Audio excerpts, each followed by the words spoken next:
Welcome. I'm so glad you're here. Tonight, we'll journey into the world of ancient Celtic mythology, where gods and heroes walk through twilight mists, where standing stones whisper forgotten names, and where stories echo from deep within. The green hills and stormy shores of Ireland, Scotland, and Wales. These are tales to drift away to, told softly, slowly, not just to entertain, but to comfort. And in this collection, you'll hear 6 of them, each drawn from the woven threads of Celtic legend, each told in a gentle voice, perfect for sleep, relaxation, or simply letting your thoughts wander like mist over a quiet lake. We begin with the tale of Soothe, the Hound of Ulster, a warrior of impossible strength, touched by fate and fury. You'll hear how he earned his name, the battles he fought, and the shadows that followed him, even in glory. Next, we meet Bloodud, the woman made of flowers, born not from a mother, but from blossoms and magic. Hers is a tale of beauty, betrayal, and the silence of an owl's wings in the dark. Our third story is a cosmic clash, Law and the Battle of Mag Tord. With the sun god's spear in hand, Law faces the monstrous Balor, whose eye brings death to all it sees. It's a myth of gods and giants, of skill, destiny, and balance restored.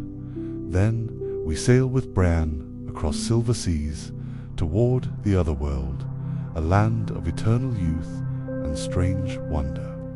But in the mists of Éire and Alba, time moves differently, and not all returns are what they seem. We follow that with the shape-shifting journey of Taliesin, the legendary bard, a child of magic and wit, whose escape from a powerful sorceress becomes a dance of animals, elements, and transformation. And finally, we end with the sorrowful tale of the children of Éire, 4 siblings cursed to live as swans for 9 centuries. Their song echoes across lonely waters, a lullaby of love, loss, and quiet endurance. If you enjoy the stories and the peace they bring, I'd be truly grateful if you'd take a moment to like the video, leave a comment, or subscribe to the channel. It helps others find these myths and lets us continue sharing them in a calm and restful way. So now, settle in, close your eyes, or simply rest your thoughts, and let the ancient winds of the Celtic world carry you away.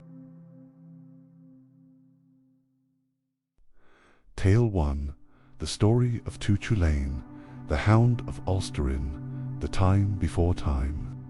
When the hills of Éire were still young and cloaked in ancient mist, the world moved at the rhythm of myth. The land was thick with forests and scattered with standing stones, their secrets known only to the wind and the wandering spirits of the other world.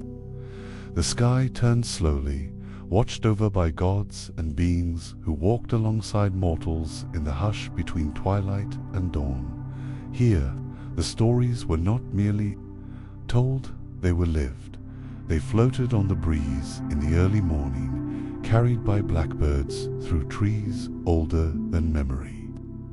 They lingered in the stillness of lakes and echoed in the ring of a smith's hammer. And if you listened long enough, with a quiet heart and closed eyes, you might still hear the distant cry of a hero, the soft chant of druids, the whisper of a name spoken by the lips of a goddess. This is the land that birthed Tuchulainn, the Hound of Ulster, the boy of prophecy, the man of blood and glory, whose story would ripple through centuries. Deichtine was her name, and in all Ulster there were few who could rival her in grace, poise, and wisdom. Sister to King Conqueror Mac Nessa, she walked with a calm step and a sharp eye, beloved by the people and trusted by the nobles of a main marcher. Her spirit was strong, her words well measured. But it was through a strange and sacred chain of events that she would become the mother to a child touched by gods. It began, as many such tales do, with a hunt. A white stag had been seen dancing through the nearby woods, its hide brighter than moonlight on snow, its eyes gleaming like twin stars. A creature of the other world, surely King Conqueror, intrigued and eager, called his warriors together to pursue it. Dykteen, ever bold, rode alongside them as they tracked the deer. A great storm rose up, swallowing the sky in churning clouds. Thunder rolled low like a war drum, and the wind howled with voices that seemed almost to speak. Night fell quickly, and with no shelter nearby, the hunting party grew uneasy. It was then they saw it, a humble house, glowing warmly at the edge of a clearing. Dot inside, a tall man with golden hair and calm eyes, greeted them. His wife, heavy with child, offered food and drink. The warriors relaxed. The storm outside screamed against the windows, but inside there was peace. Dykteen, worn from the ride, felt herself sink into sleep. That night she dreamed.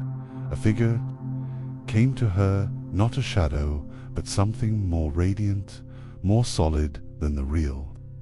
He was tall and bright, eyes like sunlit amber, wrapped in robes that shimmered with stars. He spoke to her without moving his lips. "Dykteen," he said, "I am. Law of the long arm, lord of craft and light. The child you carry shall be mine, and his name shall echo through the ages. Do not fear, you have been chosen." When she awoke, the house was gone. The warriors stood, bewildered in the clearing, their horses pawing at the frost-dusted grass. Dykteen looked down. She felt it, a warmth, a spark. The dream had been no dream.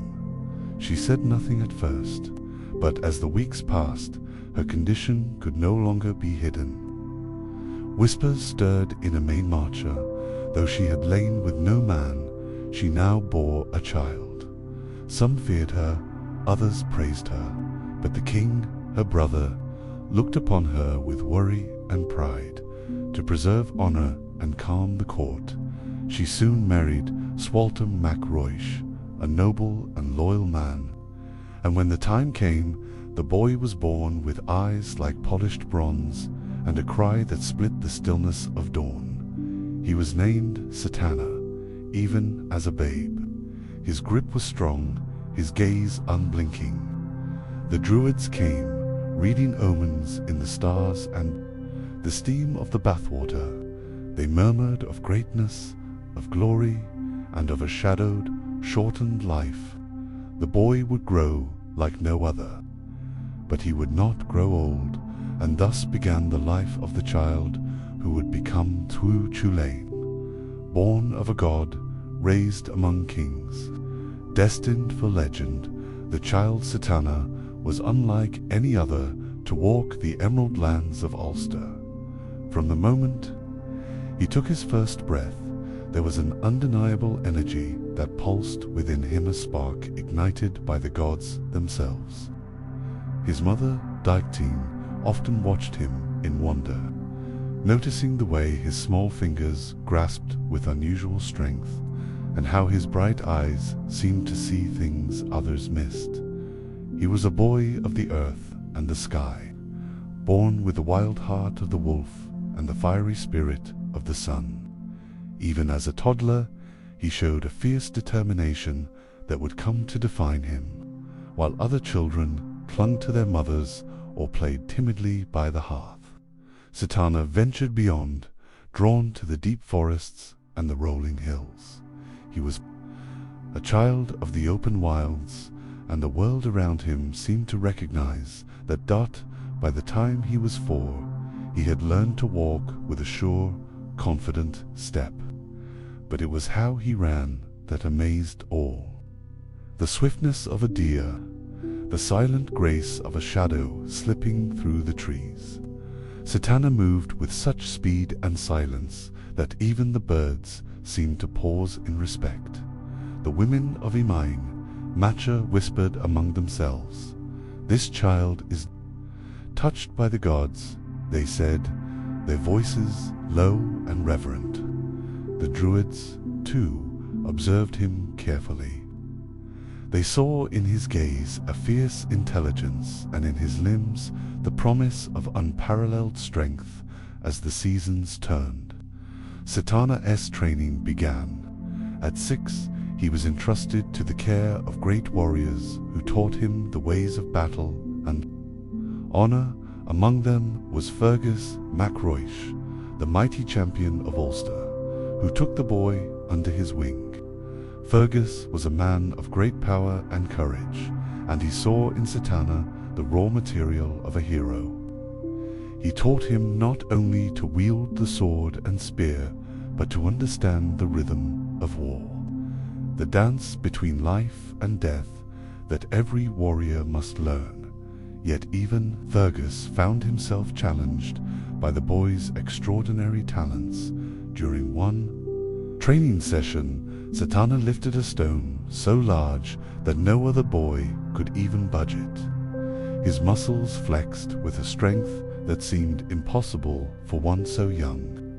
The other boys watched, wide-eyed, as Setana hurled the stone clear across the training grounds, a feat that brought applause and hushed awe. The boys' troop, a group of young warriors entertaining, soon became Setana's companions and rivals. They competed fiercely in contests of speed, strength, and skill. But no matter the challenge, Setana's name rose above the rest. He could outrun the fastest, outfight the strongest, and outthink the cleverest. His laughter rang like a bell, bright and clear as he darted among them, a whirlwind of energy and joy. One cold winter's evening, as the snow settled thick on the ground, Setana led the boys' troop on a daring expedition. They crept through the woods, their breaths misting in the frosty air, seeking the legendary white stag said to roam the hills. The stag was a symbol of the other world, a creature that bore the secrets of life and death. Catching sight of it was considered a sign of great destiny. The boys followed, hearts pounding, moving quietly through the drifts of snow. Suddenly, the stag paused and turned its head, its eyes glowing softly in the moonlight. Setana stepped forward, alone now, and spoke to the creature not with words, but with a quiet understanding born of his connection to the land. The stag lowered its head and vanished like mist, leaving behind a single white feather. Setana picked up the feather, feeling a pulse of magic course through his fingers. The feather was said to carry the blessing of the gods, a token that marked him as chosen. Stories like these spread swiftly. Bards sang of the boy who could speak to animals, who tamed wild horses with a look, and who faced dangers without fear. Yet, for all his prowess, Setana remained humble. His heart was fierce but kind, tempered by the wisdom that came with knowing. His path was not just his own, but one tied to the fate of all Ulster. As he approached his 12th year, his challenges grew. He began to wrestle with questions of honor, loyalty, and destiny. The druids whispered of an ancient prophecy that the boy born of the god Law would become Ulster's greatest defender, but that his life would be as brief as it was brilliant.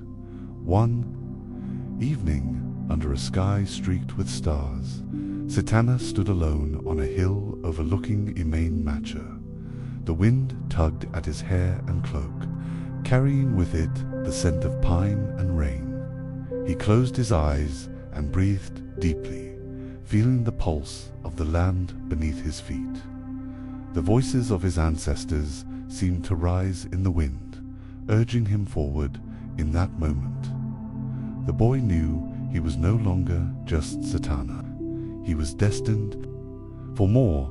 He would become the Hound of Ulster, a name whispered with both reverence and fear, a hero whose story would echo through the ages.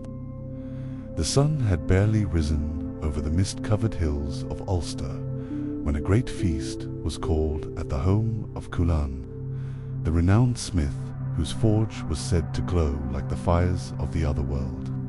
His massive iron gates opened wide, welcoming the finest warriors and nobles of the kingdom. The air was alive with excitement, the rich scent of roasting meats, fresh bread, and sweet mead weaving together with the laughter and song of guests gathered for celebration. Among them was young Satana, no longer a boy, but not yet a manor youth, standing on the cusp of legend. His presence was both familiar and electric, his eyes gleaming with the quiet confidence that had come from years of training and trials.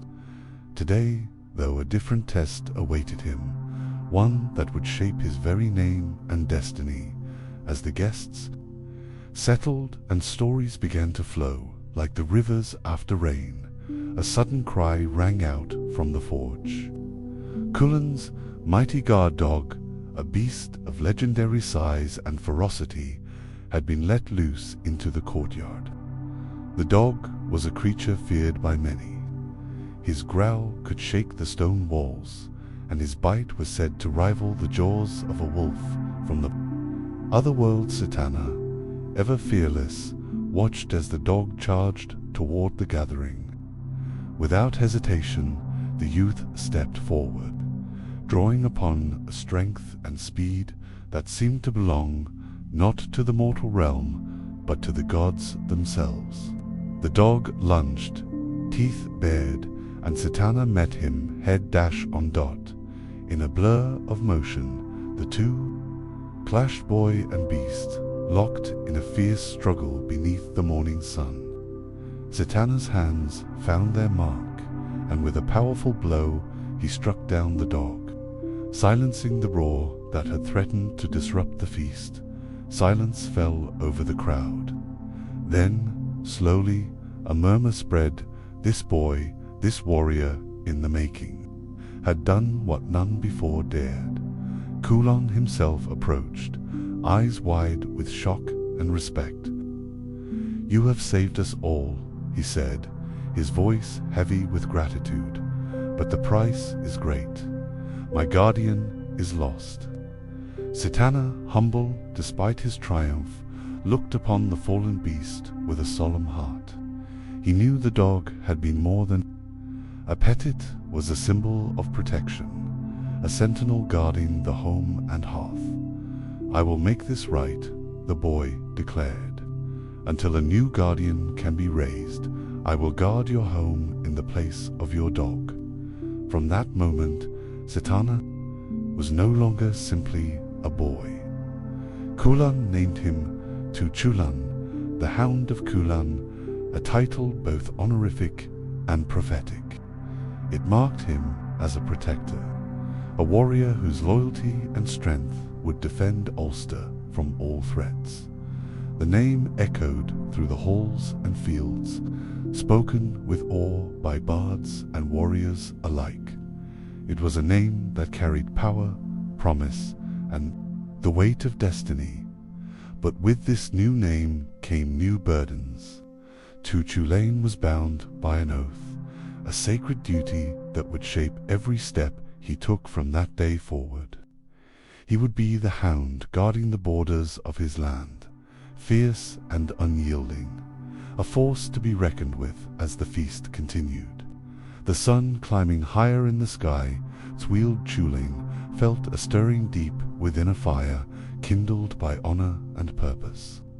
He was ready to face the challenges ahead, to carve his story into the stones and hearts of Ireland.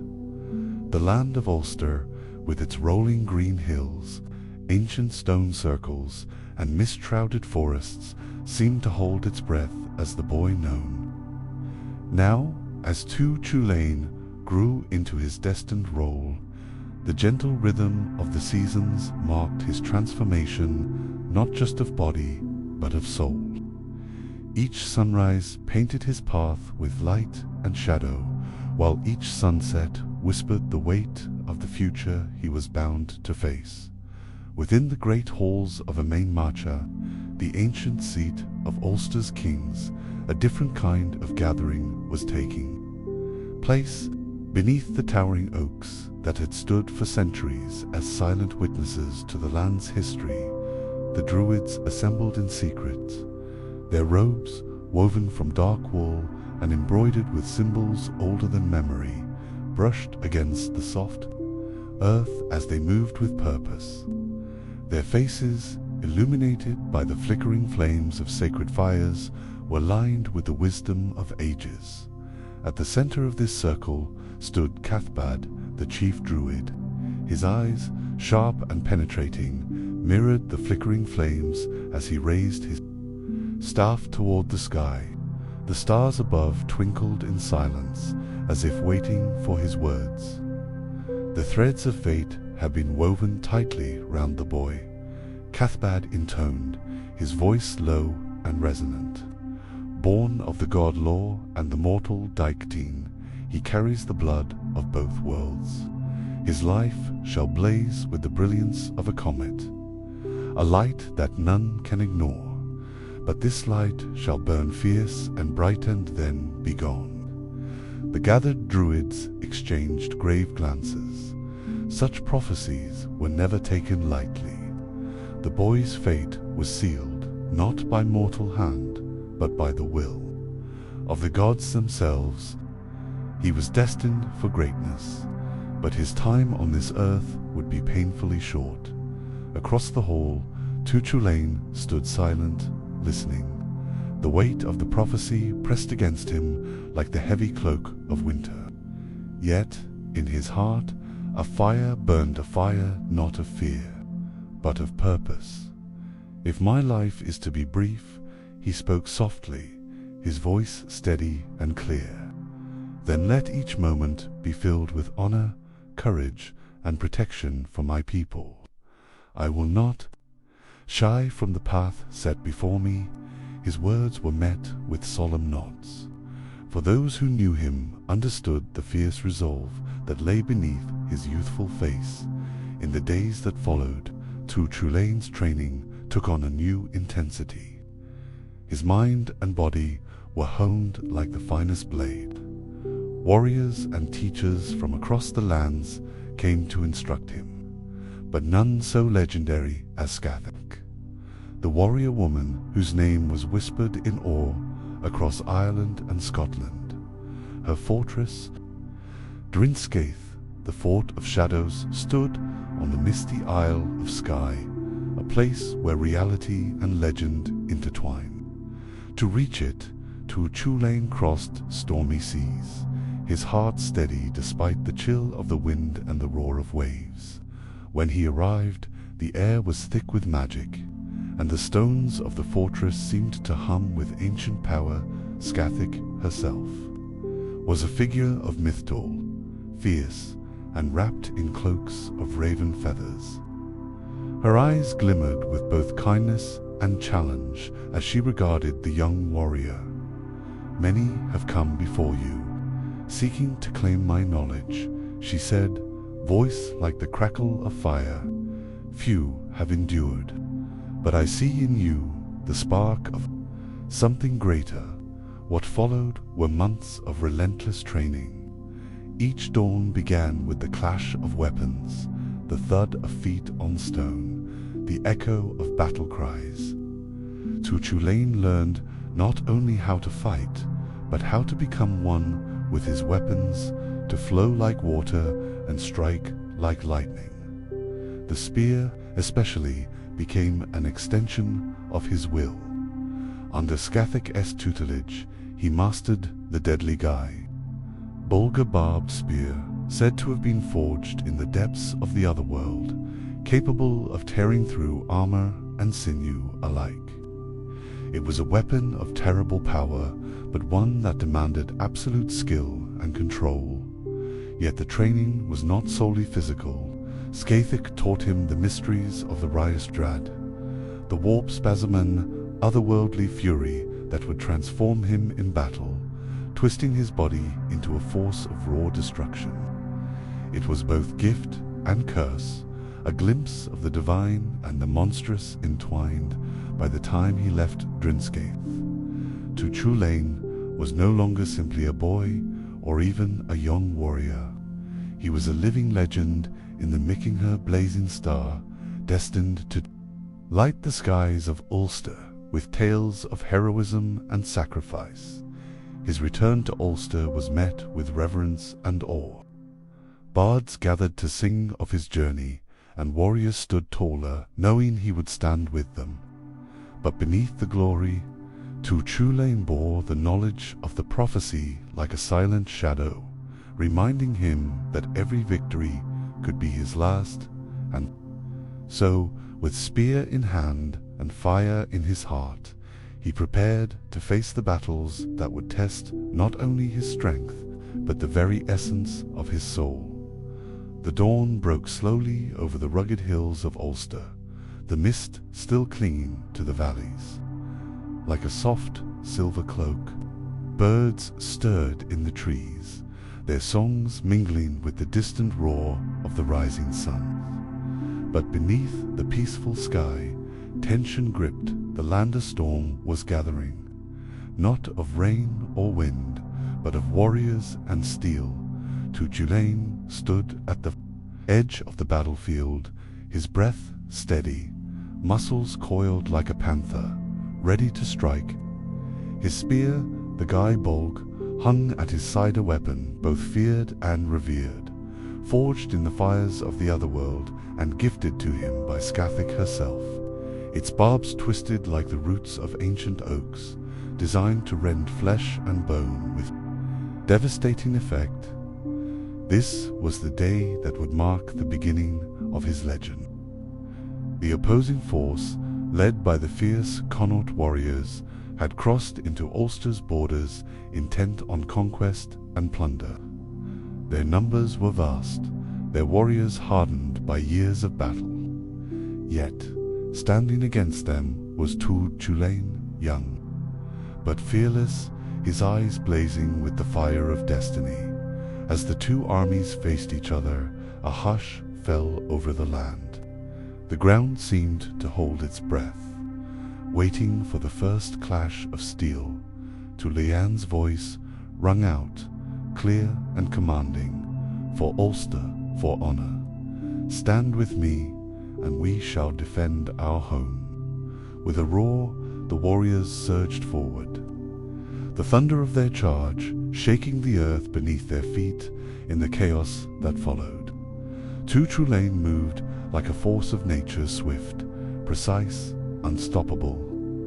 His spear sang through the air, striking down foes with a deadly grace. When the moment came, he called upon the power of the Gaibolg. With a practiced hand, he hurled the spear into the heart of a towering enemy champion. The weapon's barbs spread inside the warrior's flesh, making it impossible to escape. The foe fell, his battle cry turning to a gasp of terror as the spear wrought its terrible magic around him. Thwart Chulainn's form seemed to twist and change. The Ryestrad, the warp spasm, claimed him, transforming his body into something beyond human. His limbs contorted, his muscles bulged, and his eyes burned with an otherworldly light. In this fearsome state, he was an unstoppable whirlwind of destruction. The Connaught warriors faltered, their morale shattered by the sight of the Hound of Ulster unleashed. But amid the fury of battle, Tu Chulainn's mind remained clear. He fought not for glory alone, but to protect his people, his land, and the sacred traditions that bound them. When the dust finally settled, the field was strewn with the fallen. Ulster had prevailed, and the name of Tu Chulainn was etched ever deeper into the annals of legend. The bards would sing of this day for generations to come, a tale of courage, power, and the fierce heart of a warrior who dared to stand against overwhelming odds. The fierce battles and wild glory of the battlefield were only one part of Tu Chulainn's story. Beneath the armor, beneath the fierce exterior of the Hound of Ulster, lay a heart capable of deep love, loyalty, and sacrifice. After the tumult of his first great battle, Tu Chulainn returned to the quiet hills and forests of his homeland, where the songs of the bards mingled with the gentle rustle of leaves. It was here that the warrior's softer side came to light. One name, above all, echoed through his thoughts like a haunting melody, the woman who would come to shape his life in ways even the gods could not foresee. Éire was no ordinary maiden, daughter of Folklore monarch, a chieftain of noble blood. She was famed for her beauty, wisdom, and unyielding spirit. Her eyes shone with the fierce light of one who knew her own mind, and her voice was said to be as sweet as the song of the lark. At dawn, their first meeting was charged with the electricity of fate. At a feast held to honor the warriors of Ulster, Éire's gaze met Tu Chulainn's across the hall. In that instant, a silent promise was made, a bond forged not only by passion, but by mutual respect and understanding. But their path to union was fraught with challenges.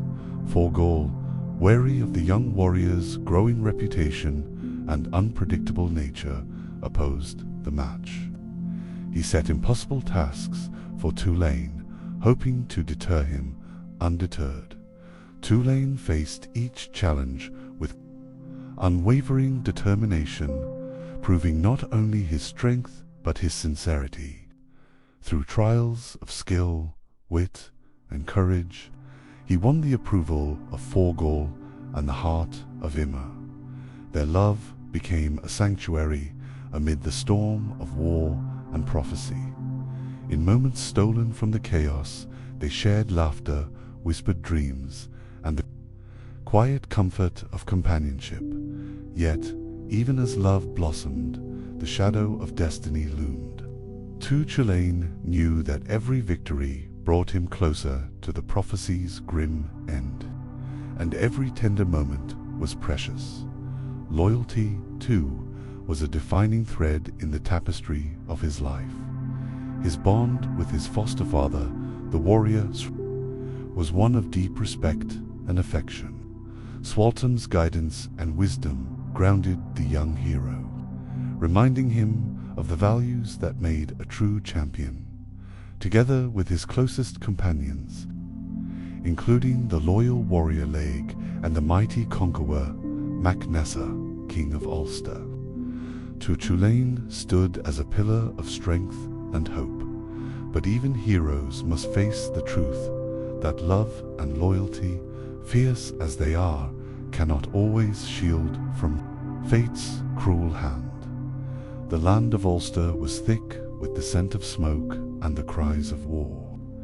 Dark clouds gathered overhead, casting a heavy shadow upon the fields where the final battle would unfold, a clash that would echo through the ages, marking the end of a hero and the beginning of legend.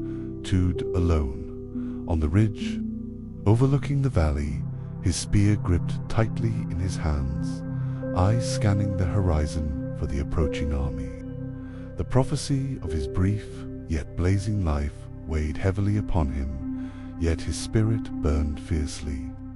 This was his moment to defend his people one last time, to meet fate with courage unyielding. The opposing forces, led by Queen Meb of and her allies, surged forward with a ferocity born of desperation. Their numbers were great, their weapons sharp, but none could match the storm that was to Chulain,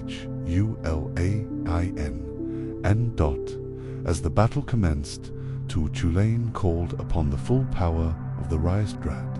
His body twisted and convulsed in the warp spasm, limbs stretching and contorting beyond mortal limits.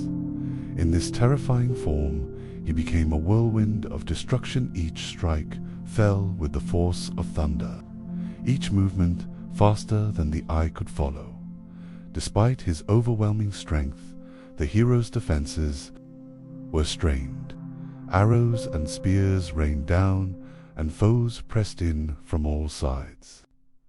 Yet he fought on, driven not by pride, but by love for his homeland and the people who depended on him.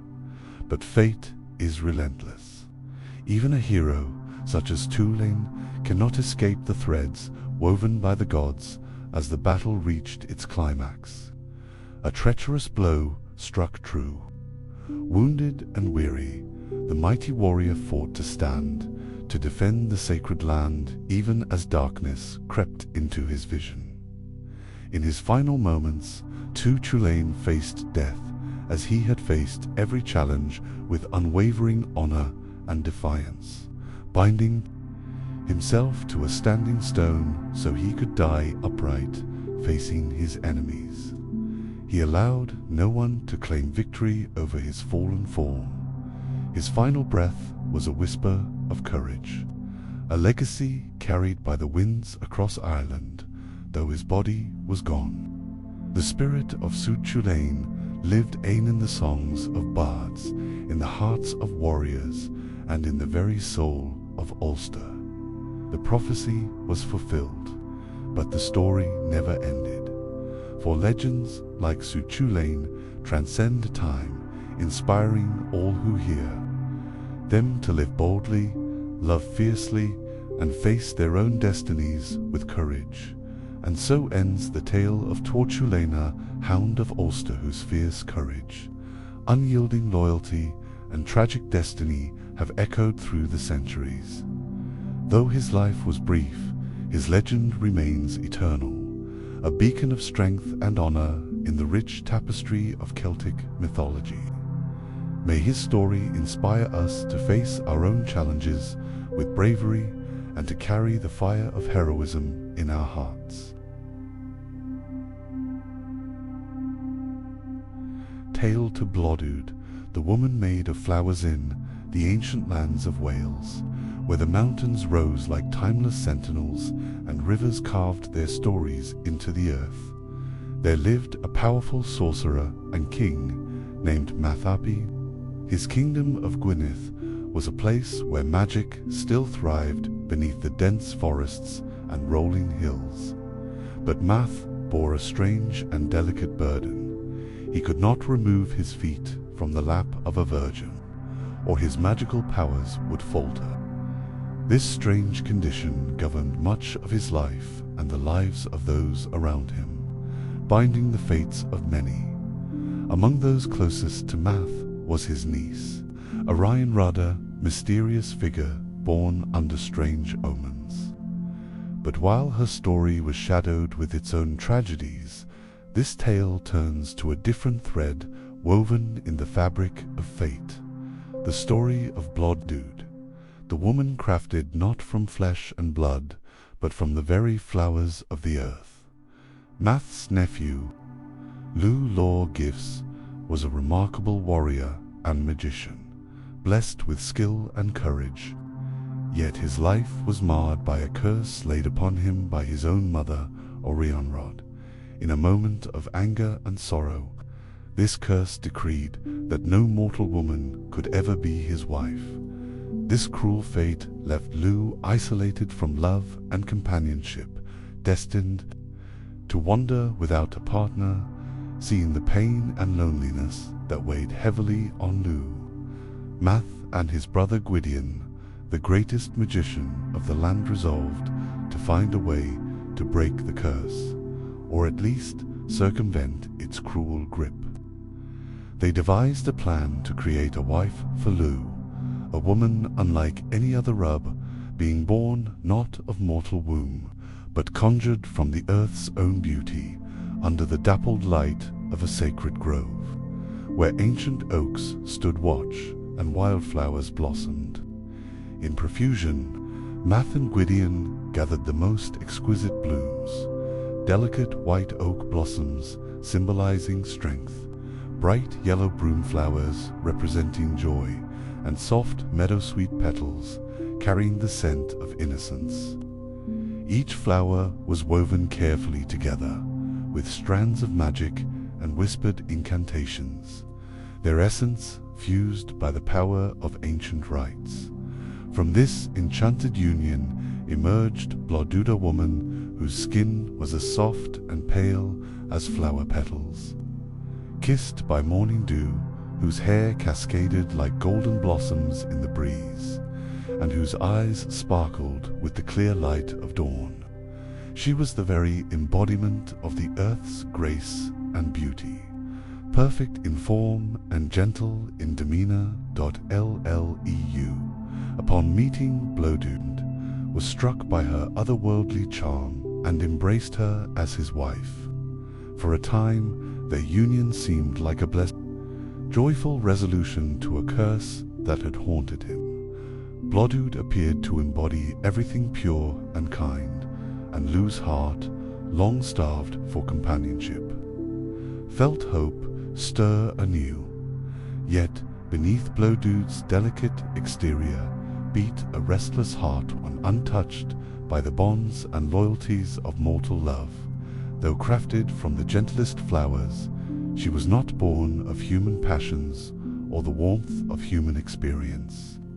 Her spirit was wild and untamed, seeking freedom beyond the constraints of the life she had been given.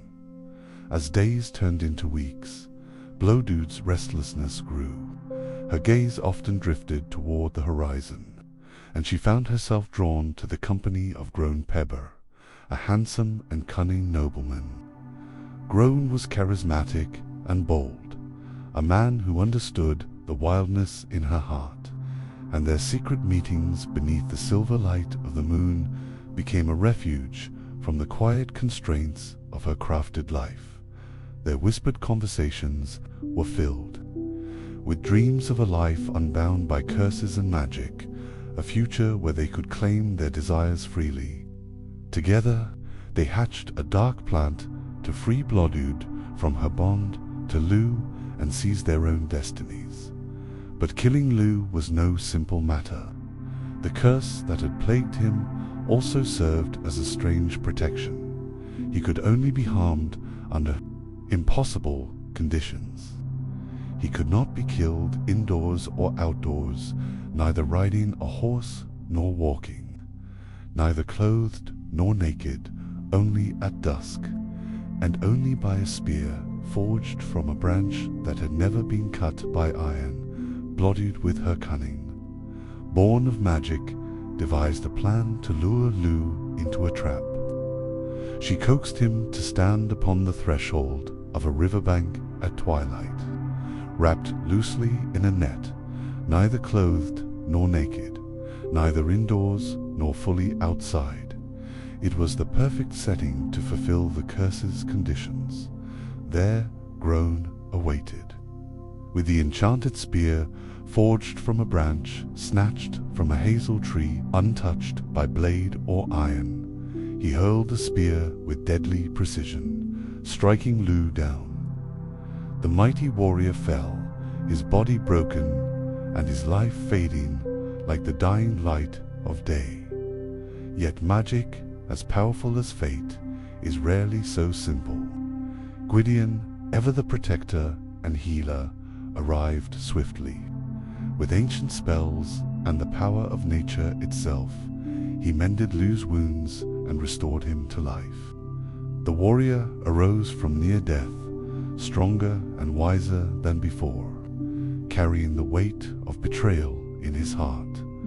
When Lu discovered Blodud's treachery, his sorrow was as deep as the mountains, and his anger burned like wildfire. She had been his wife, created to bring him joy, Yet she had conspired with his enemy to end his life. But Lu was no mere mortal to exact vengeance without measure. He chose a punishment that matched the nature of her Binga transformation, from which she could never return.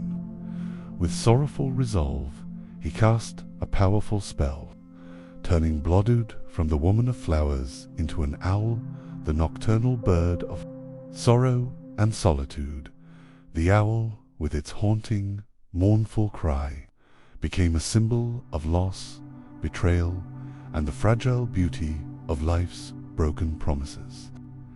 It flew alone through the night skies, forever bound to roam the shadows, a living reminder of the pain born from broken trust and the wild, untamable spirit within us all. Blodud's story endures not only as a tale of magic and tragedy, but as a timeless reflection on creation and destruction, love and betrayal, freedom and consequence. Through her, the ancient bards remind us that beauty is not always gentle, and that even the most delicate flower can hide thorns sharp enough to wound the heart.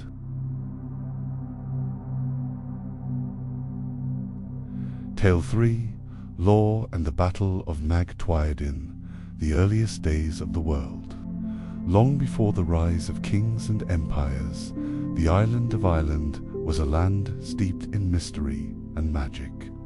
It was a place where the veil between the natural and supernatural was thin, where gods walked among men, and where the very earth itself thrummed with ancient power.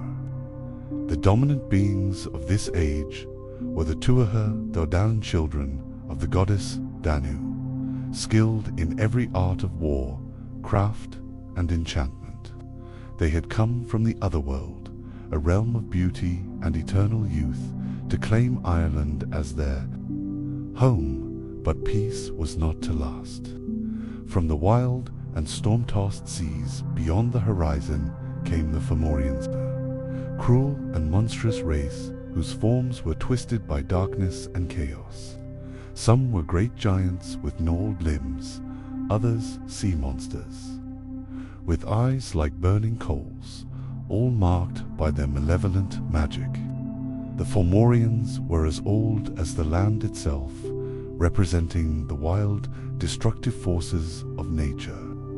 In stark opposition to the order and civilization the Tuatha De Danann sought to establish, for many years, the Fomorians oppressed the Tuatha De Danann, demanding heavy tribute and striking terror with their dark powers. The land suffered beneath their yoke, and hope dimmed for the people of the gods. But the tide of fate was about to turn, and at its center stood a young god named Lo, Lanfada Lo of the Long Arm, master of all arts and crafts, destined to lead his people to freedom. Lo's birth was steeped in prophecy and tragedy. His father, Sheen, was a noble of the Tuatha De Danann, renowned for his wisdom and skill. His mother, Ethnio, was the daughter of Balor, the fearsome king of the Fomorians. Balor was a giant of terrifying power, his single eye a weapon of death that could burn the earth and wither the souls of those it beheld. The prophecy declared that Balor would be slain by his own grandson of fate. Balor sought to prevent at all costs.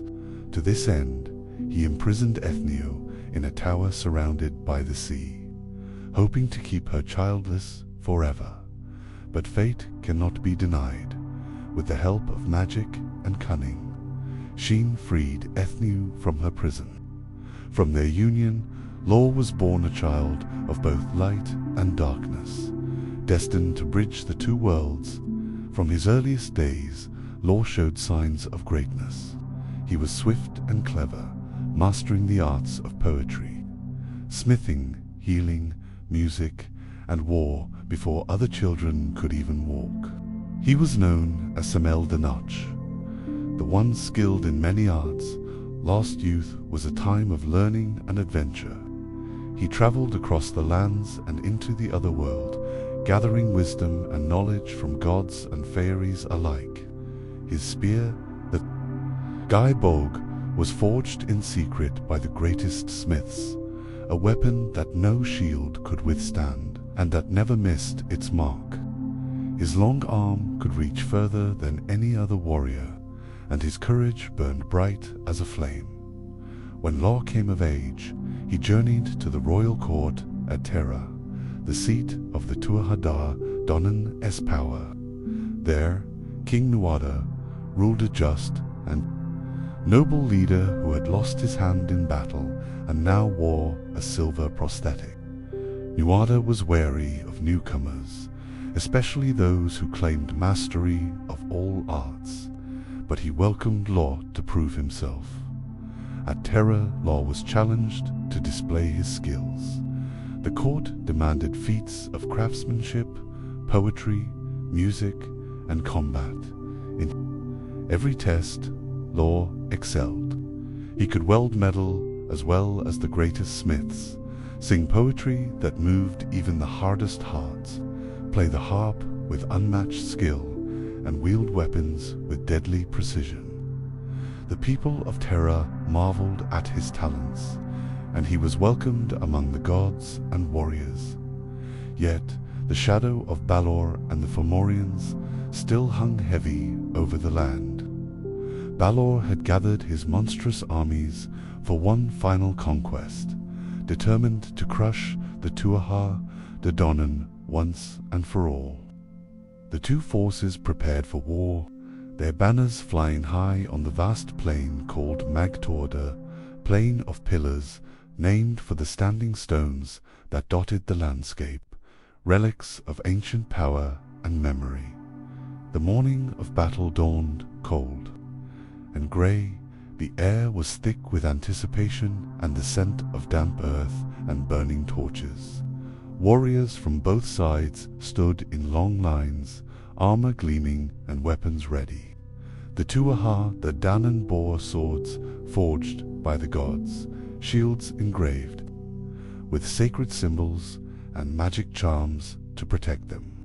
The Fomorians, fierce and wild, wielded clubs as tall as trees, weapons of iron twisted by dark enchantments, and spells that warped the very air dot. The silence was broken by the war cry of the Fomorians, a terrible roar that echoed across the plain.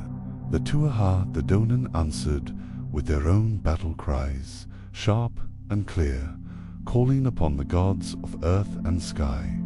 The ground shook as the armies clashed, swords rang against shields, spears flew through the air, and magic crackled in bursts of light and shadow. The sound was deafening, a symphony of war. Law fought at the heart of the battle, his spear flashing like lightning. He moved with grace and deadly efficiency, cutting down foes with swift, precise strikes. Around him, the other gods fought. Fiercely Dogda, with his mighty club that could both kill and bring life. Nuada wielding his silver sword with unerring skill. Brigid, the goddess of poetry and healing, tending to the wounded and inspiring courage. The Fomorian warbands surged forward, their monstrous forms striking terror into many, but Law's presence was like a beacon of hope. His spear, the Guy Bolg, seemed to glow with an inner fire, piercing through the thickest armor and the darkest magic. The battle raged for hours, neither side giving ground. The earth beneath was churned to mud by the thousands of feet, and the sky darkened as storm clouds gathered overhead. Lightning flashed, thunder rolled, and the rain began to fall cold and relentless, washing blood and sweat into the soil amidst the chaos. Law sought the source of the darkness, the great giant Balor himself. Balor was a terrifying sight, towering above the warriors, clad in black armor etched with runes of power, his single eye closed, but pulsing with deadly energy. When he opened it, the world itself seemed to catch fire.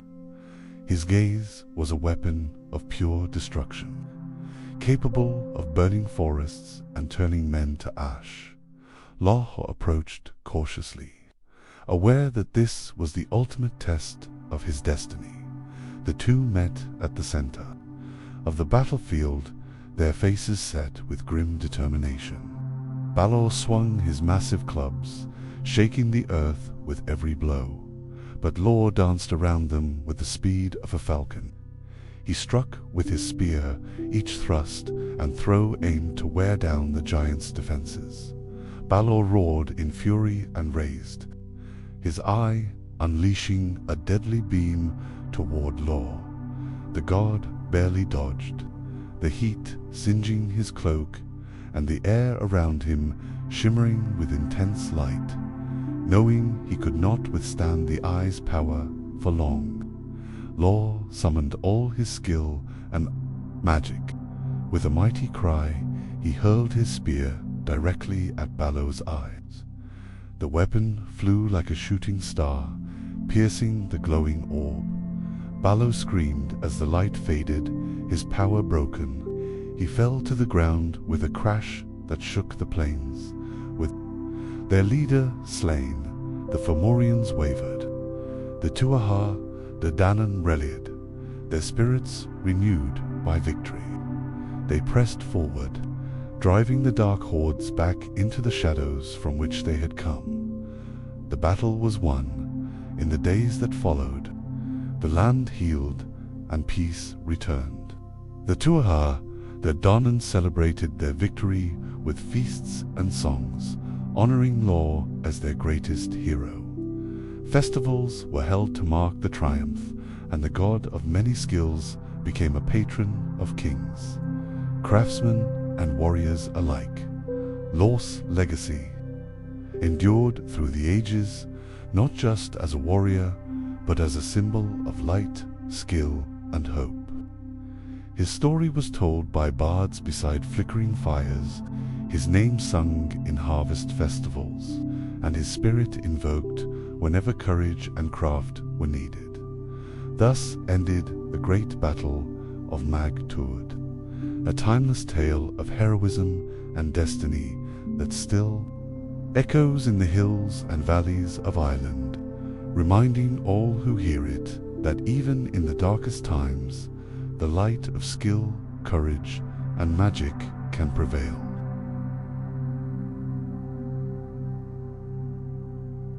Tale 4: The Voyage of Bran to the Other World. In the age when the world was young and the realms of mortals and gods were intertwined, there lived a great warrior and king named Bran, the Blessed Bran Mac Fabel, a man of immense stature and strength, whose very presence was like a mountain moving across the land. His hair was as radiant as gold, and his voice as deep as thunder. Bran was beloved by his people, a leader of wisdom and courage, ruling the land with fairness and strength. But Bran's story was not merely one of kingship and battles.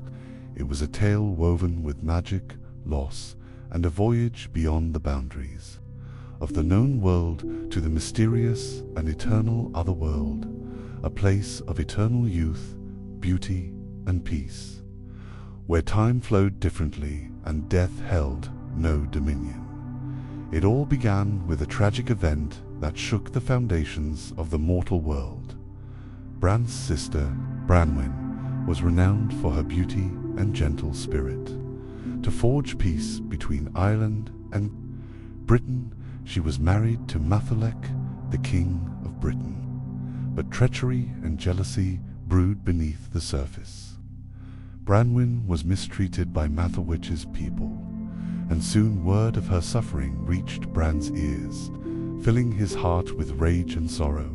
Determined to rescue his sister and avenge the insult, Bran gathered his loyal warriors and set sail across the sea to Britain, his ship cutting through the waves like a blade of justice.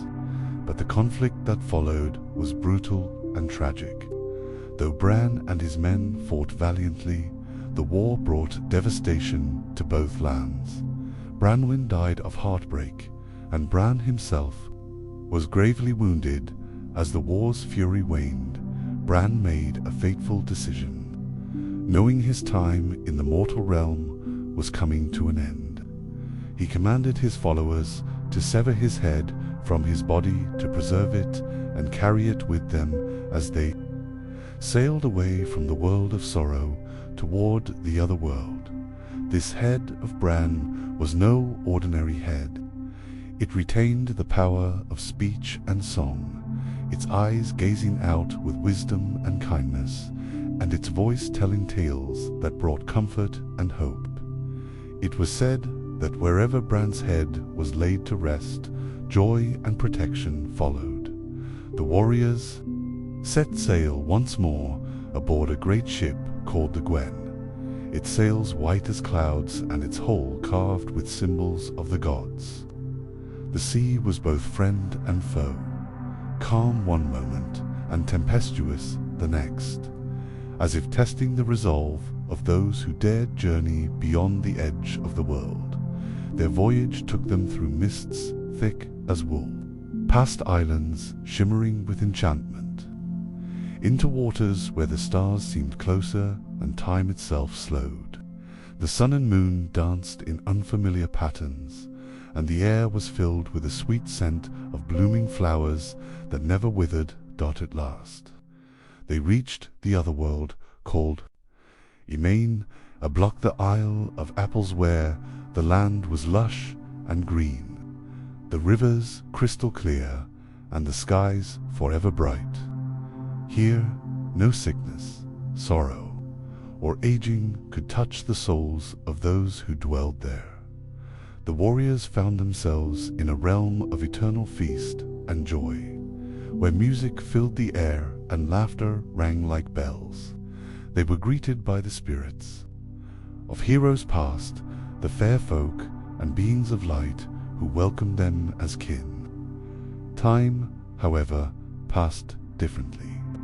What seemed a few days in the other world stretched to many years in the mortal realm. Though safe and happy, the warriors longed for their homeland. They returned to Ireland to find that centuries had passed. Their friends and kin were gone. Their lands changed beyond recognition. The world they had known was lost to them. The tale of Bran's head and the journey to the other world became legend, a story of sacrifice, of the thin veil between life and death, and of the hope that beyond suffering lies a realm of peace and renewal. And so, the legacy of Bran, the blessed sails on carried in the hearts of those who listen to the wind's whisper and the sea's endless song, forever inviting us to journey beyond the horizon where the other world awaits.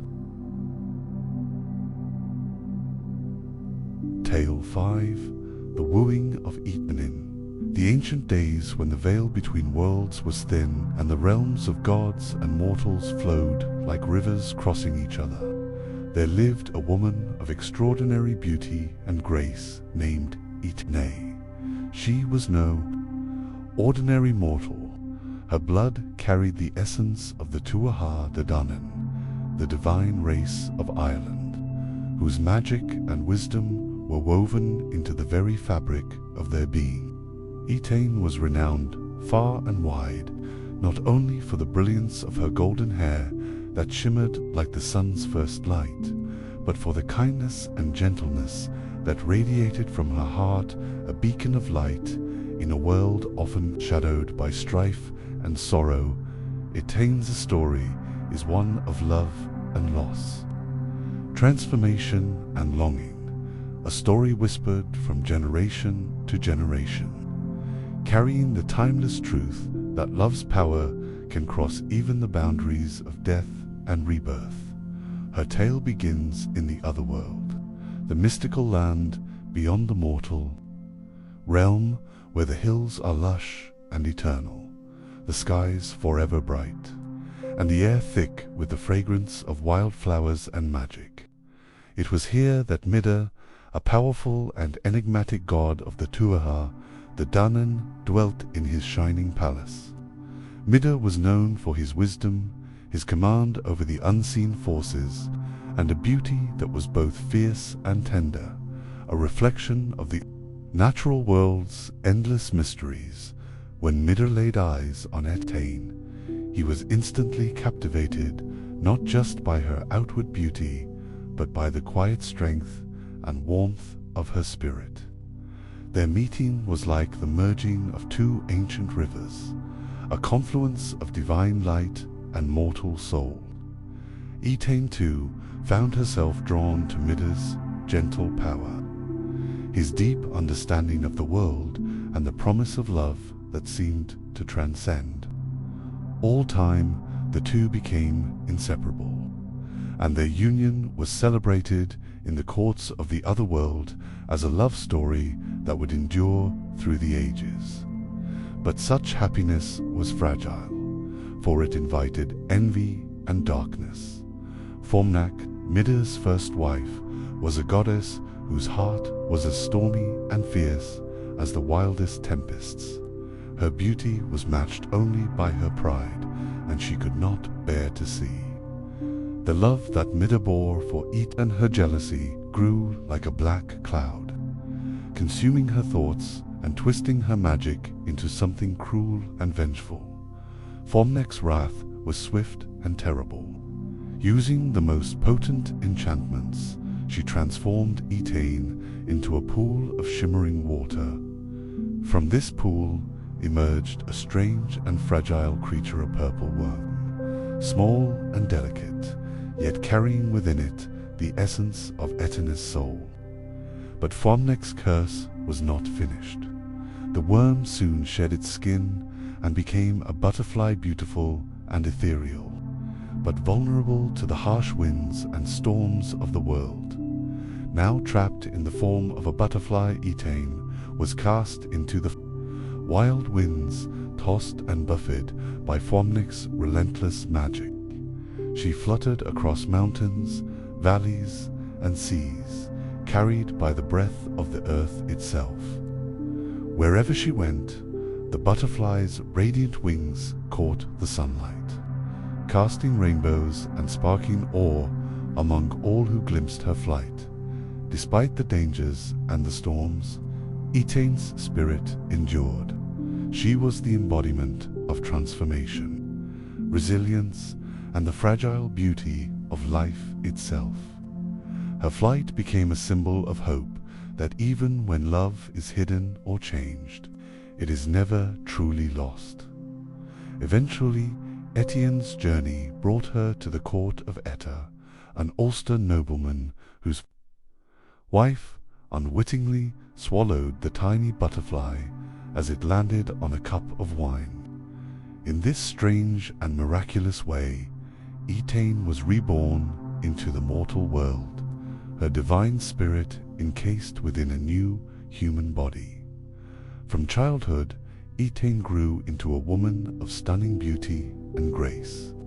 Her golden hair and radiant eyes captivated all who saw her, and her kindness and gentle nature endeared her to the hearts of many.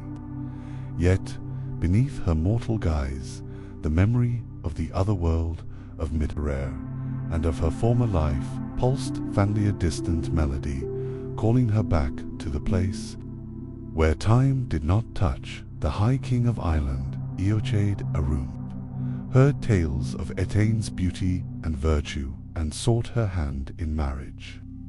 Their union was a grand affair, celebrated with feasts and music that echoed through the hills and valleys.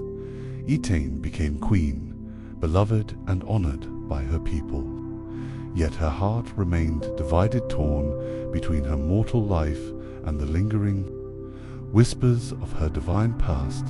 As queen, Etain moved with the grace of one born of the other world. Her laughter like the music of spring, her presence a soothing balm to those around her. But the bond between her and Eochaid, while strong, was shadowed by a deeper yearning that even the crown and court could not quell. Meanwhile, Mida, sensing that Etain still lived and feeling the ache of their separation, sought ways to reclaim his lost love. Using his powers, he crossed the boundary between worlds, walking among mortals in disguise. He arrived at Eochid's court, weaving riddles and enchantments, his voice a melody that stirred memories long buried. Eochid was cautious, yet intrigued by this stranger, sensing the presence of something beyond mortal understanding.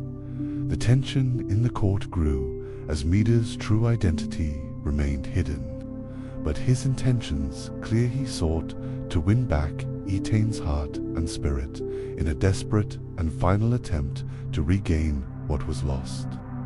Mida challenged Eochid to a series of contests, games of strength, wisdom, and endurance that tested both men to their limits. The king, bound by honor and love, accepted, knowing that the outcome would decide Etain's fate. The contests were fierce and extraordinary, witnessed by nobles and warriors who sensed the weight of destiny in the air.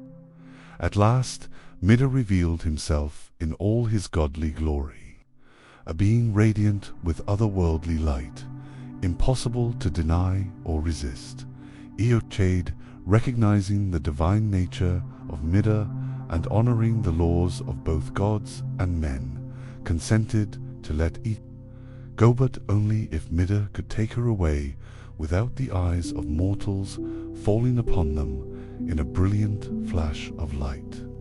Mida and Etain vanished, carried away to the eternal realms of the other world, where time stood still and sorrow could never reach them. Their love, though tested by magic, jealousy, and the passage between worlds, endured, a testament to the power of the heart to transcend fate, death, and even rebirth. The tale of Etain lives on in song and story, a timeless reminder that love is a journey of transformation, that beauty and spirit can never be truly lost, and that sometimes, to find oneself, one must be willing to become something entirely new. Tale 6. The children of Éire. Long ago, in the mist-covered lands of ancient Ireland, there lived a noble king named Éire, whose love for his children was boundless. But fate, as it often does in Celtic tales, would twist their lives with sorrow and enchantment. The children of Éire were transformed into swans by a cruel stepmother's spell. Forced to wander the lakes and rivers for centuries, their voices a haunting song of loss, hope, and the enduring power of love. This is a story of magic and tragedy, of resilience and the promise of renewal, perfect to drift away, to carry it softly on the winds of time, in the ancient land of Éire, where the mist curled like smoke from a sacred fire, and the hills rose, soft and green, against the endless sky. There once lived a king named Éire. His kingdom was vast, stretching over glistening lakes and dense forests, where wildflowers bloomed in vibrant colors, and the air hummed with the songs of birds and the whispers of the old gods. King Éire was known far and wide for his wisdom and strength, but more than any crown or scepter, his greatest treasure was his family. He had 4 children, 3 sons and a daughter, who were the very light of his life. The eldest, Fiannuala, was as radiant as the morning sun, with hair that shimmered like spun gold and eyes deep and clear as the purest spring water. Her voice was gentle and sweet, said to soothe even the most troubled heart. Her brothers were her steadfast companions. Aud, the eldest son, was brave and bold, with a spirit as fierce as the wild winds that swept the mountains. Fiachra, and Clever held a spark of mischief in his eyes, always ready with a laugh or a clever plan. The youngest Khan was gentle and kind, the peacemaker of the family, whose soft heart could tame even the fiercest beast. Together they were inseparable, playing by the shores of their kingdom's many lakes, racing through the forests and learning the old tales from the bards who traveled the land. Their laughter was a melody that echoed across the hills, a symbol of joy and hope to all who heard it. Yet even in this paradise, shadows gathered. The children's mother, a woman of grace and kindness, had passed away when they were young, leaving a silence in the halls of the palace that no laughter could fill. King Lear, though sorrowful, vowed to care for his children with all the love he possessed. In time, he took a new wife, a woman whose beauty was undeniable, but whose heart was darkened by envy. Aoife's eyes were sharp, and she watched the children with a gaze that simmered with jealousy. She could not bear the affection they inspired in their father, nor the light they brought into the palace. A cruel storm of bitterness grew within her, and she turned to the ancient and forbidden magic of the old world to claim her power.